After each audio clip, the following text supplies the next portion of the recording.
本期节目由人鼎生技冠名赞助，听听别人的故事，找到自己的答案，和专家聊聊，守护身心不困难。欢迎收看收听这个礼拜的负能量哲学，我是你的负能量主持人立哲，以及我身边的正能量主持人就是我30年药师的好姐妹 Mandy。 嗨，大家好耶，今天这一集一样是大家许愿清单上面真的是排名前面3的主题哦，因为这也是现代人的文明病了。对，肠胃的问题。现在肠胃有问题的现代人真的非常的多。对，很多。对，而且是不分年龄层哦，甚至有到小朋友都有可能。对，就所谓的肠躁症，有一句话说胃好烦，肠好闹，肠胃搞怪。今天我们就要来告诉你肠胃搞怪的时候该怎么办。好啊好啊。那我们要先请教 Mandy 药师，就是压力型肠胃为什么变成现代人常见的肠胃问题呢？就是等于说我们只要一有压力，甚至学生族群也有。对，我刚刚讲说连小朋友都会，就是我记得我听过有妈妈跟我分享说，他们家小朋友只要一紧张就跑厕所，对，就会拉肚子。对，为什么啊？你还记不记得我们之前有一集有讲过那个肠脑轴吗？哦，对对对对，对，大脑跟肠道它其实有一个像连接系统，神经传导。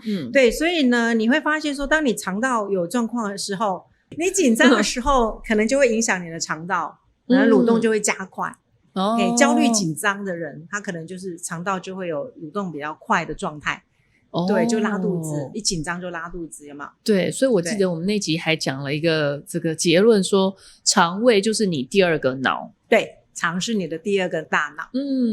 所以人家说没错，气到胃痛这个还有烦到肠躁。对，躁郁的躁，完全正确。有很多人就是真的，一生气、一紧张啊，或者是压力一大，就会闹肚子。对，可能就开始胀气啊、胃痛啊、拉肚子、便秘，有没有？就一堆的问题。所以其实在临床上，就是医学临床上，它有一个叫做功能性肠胃症候群。这什么意思？就是它很明显，它的肠胃的结构它没有什么问题。它可能也没有什么没有什么溃疡，也没有胃，也没怎么，它检查可能是正常的，但是它可能会有一些状况，可能它就是所谓的肠躁症，有听过吗？有，这个我常听到，一下子拉肚子，一下子便秘，它会交替的出现。就肠道就是不太稳定，或者是说可能会有一些胀气，吃不下，就常常就是胀着吃不下。其实也蛮多老人家会这样子的，我有观察到。对，那再来就是胃食道逆流。对，它胀你就下不去，你就当然就吃不下。哇，那这样子可能会影响后续很多，包括它的营养问题。当然，对，当然就很容易暴瘦。因为它没有办法吃，没办法吸收了。然后另外就是胃食道逆流，尤其很多人压力一来，常听到对，这就是很常见的。媒体圈也很多人都胃食道逆流。对，胃食道逆流的症状是什么？就是想吐吗？反胃这样？它基本上它就是你看逆流嘛，往上嘛，它就是会有那种恶心感，然后甚至可能胃酸逆到这边的时候，它会有一种卡卡的，这里不舒服，卡痰感。然后可能一直以为它是什么感冒过敏，其实可能都不是，它就是因为胃食道逆流。尤其是当他可能吃到一些比较胃酸会产酸的食物，比如吃很多甜食，最常见有没有？就胃酸就很容易逆流，然后如果搬个东西一用力，或者是你可能躺着，它就逆流上来。哇，那这个是有办法解决的吗？这个状况？对，可以吃药吗？可以，也不单纯是吃药啦，其实还是有一些方法的。这个要先讲吗？这就是今天的主题了。我们要如何请教 Mandy 药师来告诉我们，用西药跟这个天然的方法，怎么样去照顾你的肠胃道？对，因为你刚讲那个状况，在西医最常用的药，当然就胃酸逆流，就是先锁酸。胃乳片。胃乳片是综合胃酸，它可能会开再强一点的，我们叫做 PPI 的药，你应该很常听。但这种药它是锁胃酸。对，它把胃酸锁住。那但是其实你过度锁胃酸有一个很麻烦的点，是因为胃酸其实本来是为了要消化食物，它很酸哦，胃酸其实 pH 2到3是像盐酸很酸，它可以消化食物。对，那如果你把它锁住，它变成没办法消化食物，就很容易胀气。或者可能是你看哦，胃酸它其实也可以杀菌。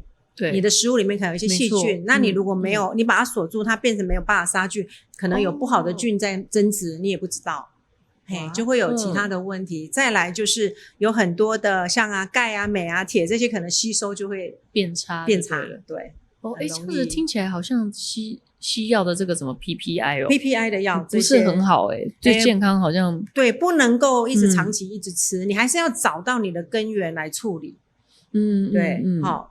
然后当然西医也可能会开一些像我们刚刚说，如果你有点拉肚子，它会止泻或让它蠕动比较差一点的药。那如果你是胀气的，它可能会开那种可以就是促进肠胃蠕动的药。这也都是西医比较常用的，用在肠胃问题的药物。那便秘呢？因为其实我听过很多人肠燥症的反应其实是便秘。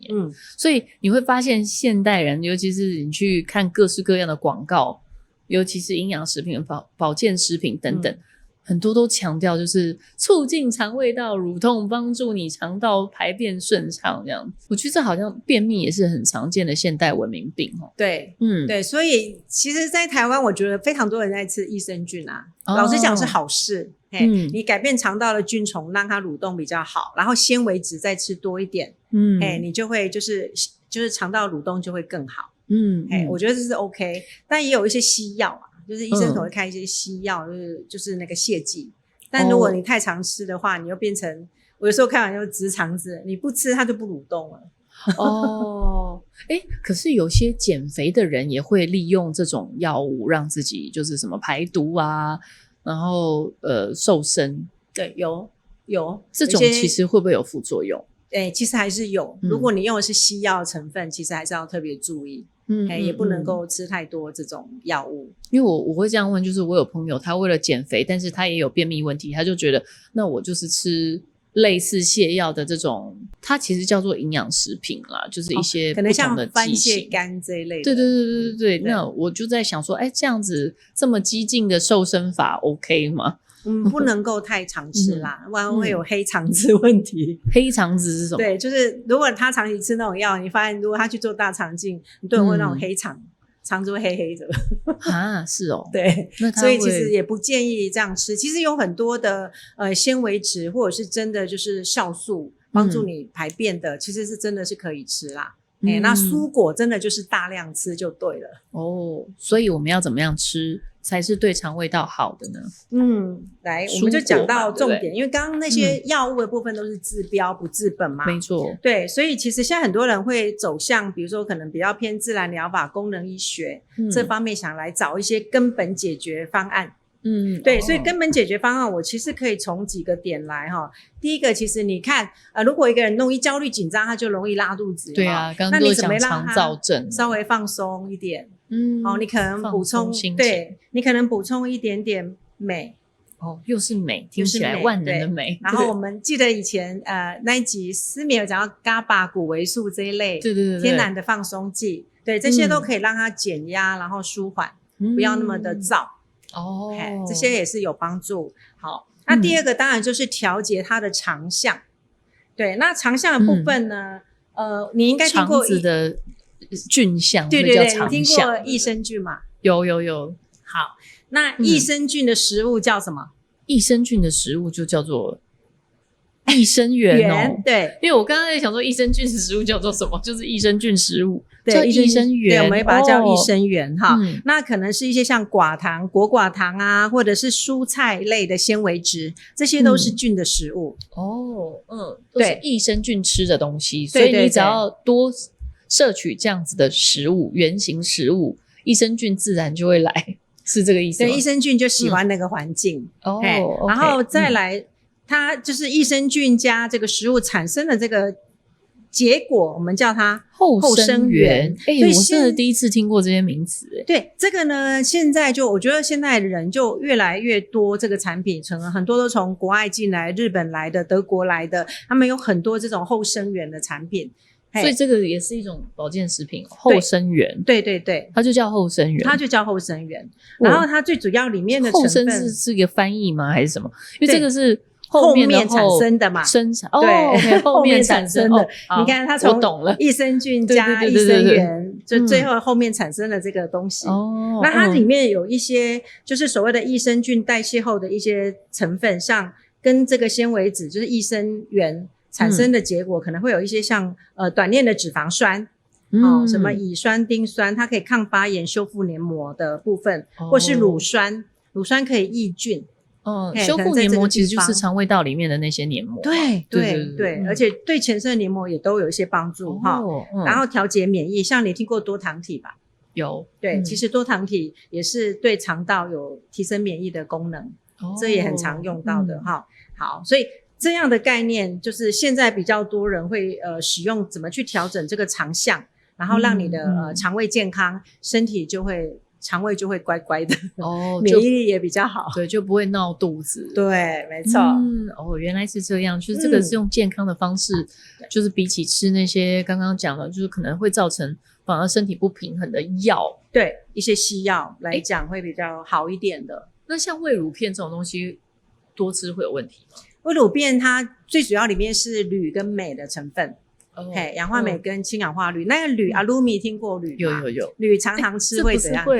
对啊，老年痴呆症。对，所以也不要动不动就吃个药就要配个那个胃乳片，因为里面可能就含铝。因为这基本上是 SOP 啊，就是你如果无论是你去各种科别去看医生，其实医生他只要知道说你可能他会问一下说你肠胃道怎么样不好，他就帮你配胃乳片。所以我一直认为胃乳片是一个多吃无害，但是也没有就是说不好不坏的东西，但实际上是不好的。对，其实是不能长期的吃。你如果偶尔不舒服吃，还算是安全，但是你不能够长期这样吃。哇，那像那些我们常见的，比如说什么胃散也是同样的东西吗？胃散有很多种，它有可能也是有这些成分，但也有可能会加一些中药的成分。我看胃散有很多中药，它可能止痉挛、减少肠胃蠕动的药，也有这些药。那 Wakamoto 这种 ，Wakamoto 它是益生菌，所以它是益生菌，它是益生菌，对，那就跟吃别的益生菌其实是一样的意思，就是各种品牌的益生菌，对，没错。原来是这样。表飞米、Wakamoto那类是可以吃啦，它是益生菌。那我们现在就是学到了如何用天然的方式来照顾你自己的肠胃道。对，没错。肠败血症你有听过吗？败血症败血症是血液里面有细菌对，所以感染的跑到血液里面去，所以一般细菌其实不太容易跑到血液循环里面去。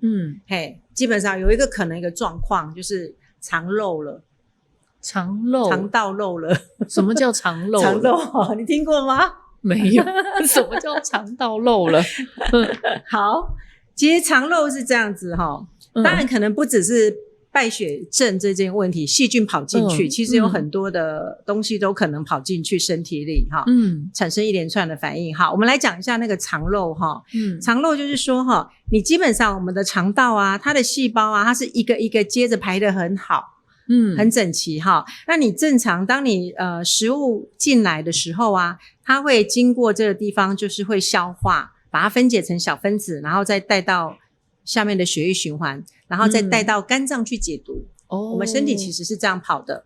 好，但是当你有一个状况，就是说当你的肠道坏菌太多，或者过敏原食物吃太多这时候很特别这个肠道的这个细胞，它中间本来是有一个蛋白质是连接的，它这时候会打开，它打开会有水柱喷出来，它会想把那个过敏原或者是那个细菌把它排掉，排米亚，对，所以你看有时候你吃错食物是不是就会去拉肚子，是不是拉好就好了？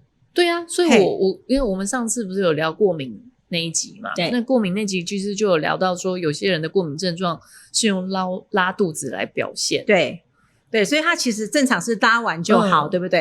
但是你想，如果你一天到晚还是在吃那些过敏原食物，或者你的菌还是就是坏菌很多，那你看它是不是一直打开，一直芝麻开门，一直冲水，一直冲水柱，这时候它这里是开的哦，那开的会变成外面就是我们的细菌啊，一些病毒、细菌、过敏原，它本来应该从这里进来分解消化成小分子再送下去，它没有从这里进来，它全部从这个2个缝隙进来了。我想因为刚刚有水柱嘛，就是从就走错门进去了。这是走后门了，不是走错门了，是走后门进去了。他从这边进来，然后一进来很麻烦哦。你一进来，这些东西一进来，身体免疫细胞会以为它就是外来物，就开始怎样攻击了。所以一连串的过敏或者是自体免疫的问题就开始产生了。就导致全身的问题。对，你免疫细胞就开始一直运作了。可是你看哦，你这里都漏，让它一直进来。让那个大分子蛋白质啊，或者是像一些细菌啊，什么毒素全部都跑进来，其实是非常恐怖。所以这就是肠漏症的概念了。哇，这其实，所以我刚刚讲那个肠败血症，就是细菌跑进来了。哇，一直很多细菌跑进来，然后对人体有很大的影响吗？很大影响啊！你看现在人的不健康，其实跟肠漏都有很多关系，有点像过敏。我们刚刚讲了过敏，所以我过敏的症状，假设我是肠胃道过敏，其实跟肠漏症是一样的意思。对，而且其实全身性的过敏反应很多，如果你是从肠胃道引起的，其实全部都是跟这个有关系。而且我必须要讲，为什么我刚刚讲到肠败血症，是因为其实它在小动物身上是很常发生的。尤其是龙猫几乎是致死的。你只要一得到肠败血症，所以龙猫可以吃益生菌吗？好问题。我们其实会给龙猫吃益生菌，但有一些饲主，我为什么不建议那个饲主可能这个矫枉过正，给他们吃太多？因为他有时候吃太多也会造成菌丛乱掉。对那其实可以吃后生元。龙猫有后生元吗？就是人的，如果人的菌它可以吃，人的后生元它应该也可以吃。可以试看看。学到了。对，因为小动物真的就没有办法接受这个，等于说是肠漏症。就因为肠漏症就很容易造成败血。对，所以你看哦，当它这样子一失手，其实很多的东西就进来，免疫就是整个就是运作起来，其实很多的自体免疫问题都是这样来的，还有全身性的发炎。过敏反应都会出来。其实我相信它对健康是很大的伤害，是因为如果龙猫发生这样的事情，大概2-3天就直接往生，直接拜拜。对，因为他们就是很小只嘛，所以没有办法去抵抗那些自体免疫的问题。对。那可见当它放大到人的身上的时候，我相信对我们的人体是有一定的伤害，只是我们自己不知道。对，没错。好啊，那如果像这样子怎么办呢？对，怎么办？有没有什么食补？刚刚讲了益生元，对不对？对，基本上后生元，我们很多的东西会影响这个肠漏，像药物啊，我们刚刚讲过敏原以外，药物啊，或者是有毒的毒素、菌虫不平衡，或者是像很多的细菌、病毒太多，这时候也都会影响。所以这些都是因素嘛，好，所以处理肠漏啊，它有一个。这个是功能医学的一个概念，我觉得很好，所以跟大家分享一下。它就是改善肠漏有个5R 肠道调理计划。对，拿5R第一个就是这个 remove， 就是把它移除。移除什么？刚刚说的这些。移除对肠道有害的成分。像很多肤质过敏，有没有？所以面包类是不是不能吃？哇，有个人像你上次检查有壳海鲜啊，对，对不对？然后你可能像这里坚果、花生、坚果、芒果、凤梨，对，腌制品、酒辣啊、甜食，这些很容易导致肠漏因素的，我们就怎样移除不吃？这等于是过敏源的意思，对不对？概念上是。为什么腌肉会过敏呢？腌肉吗？还是只用对某些人？腌制品基本上可能就会加很多的。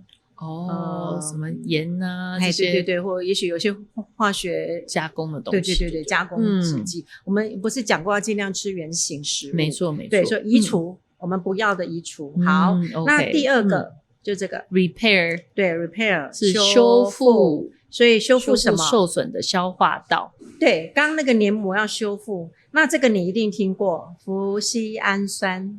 哦，有，可是我不知道那是什么。有啊，你记得以前很多人只要做化放疗、嘴巴破，他们都会对对对，怪不得我有听过，因为我买过这个东西，就是麩酰氨酸。对对对对对，我有买过这个。这个可以修复，所以肠胃黏膜可以修复，用麩酰氨酸。然后像锌啊、Omega 3鱼油又来了哈。哦，维他命 D 又来了哈。哦，真的，对对对，这是好食物。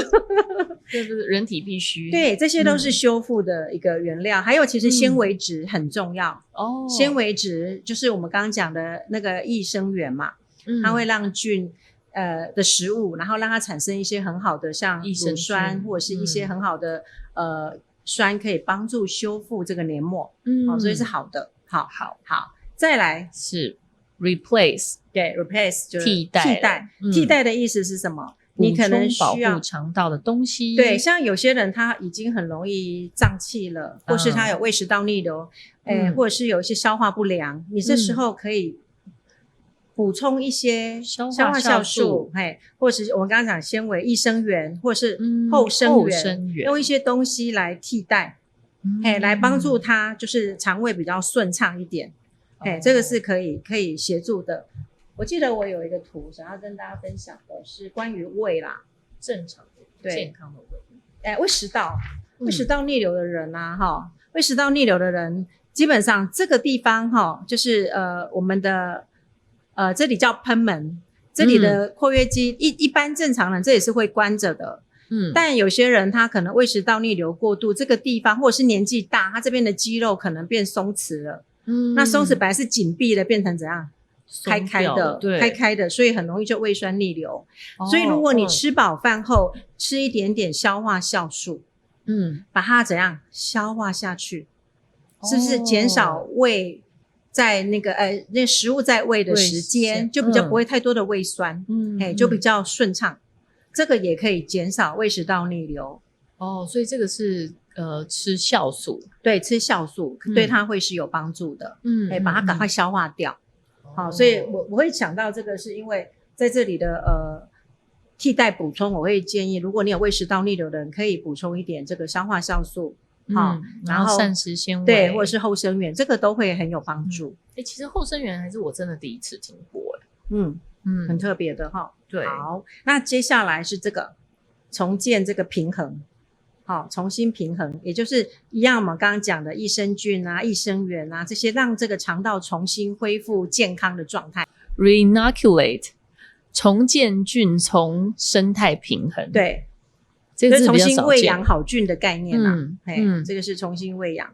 好，然后最后一个，不过其实这个 Reinoculate 就是重建的这一个步骤，对，也是补充益生菌跟消化酵素。我觉得酵素跟益生菌这两个东西其实大家常常搞混。我一直认为酵素跟益生菌是一样的东西。菌就是菌啊，就是好菌啊。酵素它是酵素，比如说你可能吃很多蔬菜水果，里面会有蔬果酵素。那里面是酵素，是帮助消化的东西。所以这两个不能取代，它是不一样的东西，完全不同的东西，不一样。就两个都是必需品，对不对？那是不一样。如果你胀气的时候，你需要一点消化酵素帮它消化，就把食物分解啊。它是帮你把食物分解的。那这样子就变成我每天要吃很多东西吗？所以有这个状况的人才需要。OK， 好，有这个状况的人，而且你调理好了，其实就好啦。好 ，OK， 然后最后一个就是重新的平衡。对，那这其实维持肠胃道功能健康，我们的生活方式。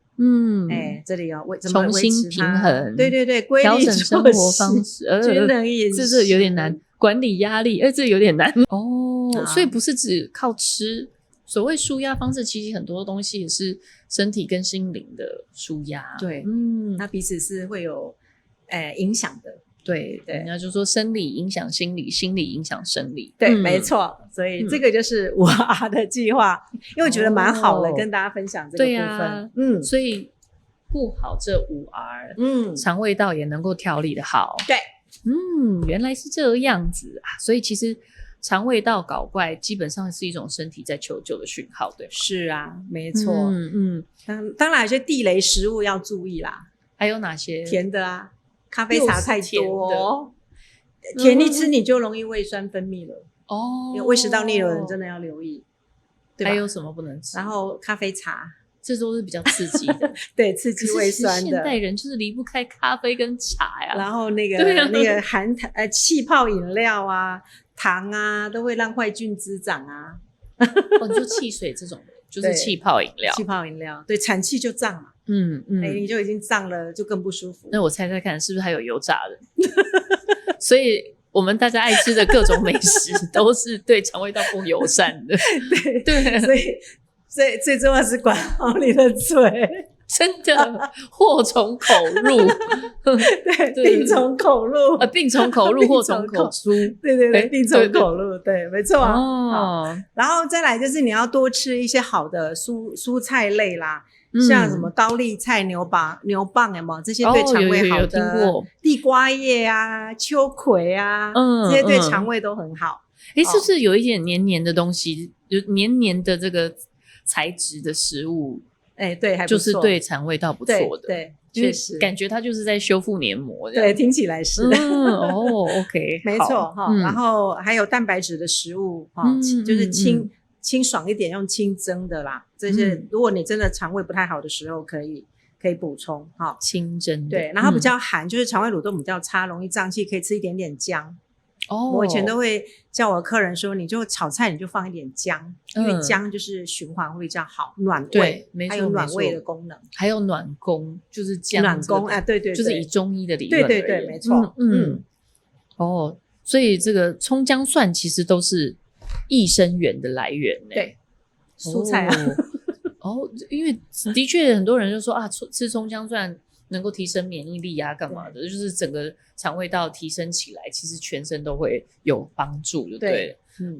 很好。所以姜也是一个这个肠胃虚寒必须要补充的一个东西。没错。哇，今天聊完之后，大家就知道肠胃不是坏脾气它其实只是一个很敏感又诚实的朋友。当它出问题的时候，你就知道身体一定接着会有很多状况。所以一定要把自己的肠胃顾好，你的健康才有底气。没错。哇，今天很谢谢 Mandy 药师跟我们分享这些。这一集我希望很多现代人听了以后都知道怎么样照顾自己的肠胃，跟让自己的生活方式更健康。然后记得也要按赞、分享、订阅我们的节目，你就可以得到更多的健康身心灵的好知识哦。我们下一集再见了，拜拜，拜拜。健康超前部署，负能量哲学特别推荐人鼎生技，以预防保健为核心，集结全球专利素材，与台湾营养权威联手研发，透过顶尖制程技术，打造专业级保健食品。无论是维持活力、提升防护力，人鼎用科学实证配方为您锁住每一分健康能量。现在就上美丽人生官网，用专业营养为明天加分。